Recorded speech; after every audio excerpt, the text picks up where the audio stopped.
शेतकरी बांधवांनो नमस्कार, राम राम, जय शिवराय. तर एक फोटो तुमच्या पुढे दाखवतो आणि त्या फोटोमध्ये दिलेला आहे की सोयाबीनचे भाव का कमी झाले. तर सोयाबीनचे भाव फक्त एकाच गोष्टीमुळे जास्त कमी झाले, ते म्हणजे सोयाबीनची आयात. म्हणजे काय करायचं, भारतातला शेतकरी आहे जो पूर्णतः मारून टाकायचं, त्याला जीवन जगू द्यायचं नाही, हे सरकारचं धोरण या सगळ्या गोष्टीतून आपल्याला पाहायला भेटतं. म्हणजे भारतीय शेतकऱ्यांना जगायचं नाही का? सोयाबीन कापूस उत्पादक शेतकऱ्यांनी जगायचं नाही का? कापसाचे भाव आज 6,000 रुपये आले. तो 10,000 रुपये 12,000 रुपये कापूस जात होता, तो 6,000 6,500वर आला. मग सरकार करतंय काय? आपले साहेब, मोठे वरच्या पदावरचे साहेब आपले सांगत होते की शेतकऱ्याचं उत्पन्न डबल करू, दुप्पट करू, तिप्पट करू. तर काय दुप्पट तिप्पट करणार आहे तुम्ही? त्याचा भावालाच तुम्ही त्याला देत नाही आहे.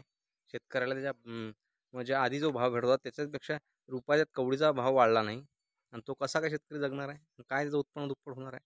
आणि त्याचं उत्पन्न दुप्पट तर सोडाच, त्याला ज्या कृषी निविष्ठ लागतात त्याची प्राईस तुम्ही डबल करून टाकली, त्याच्यावरचं अनुदान कमी करून टाकलं, त्याच्यावरच्या बाकीच्या गोष्टी कमी करून टाकल्या, आणि त्याचे भाव वाढून राहिले.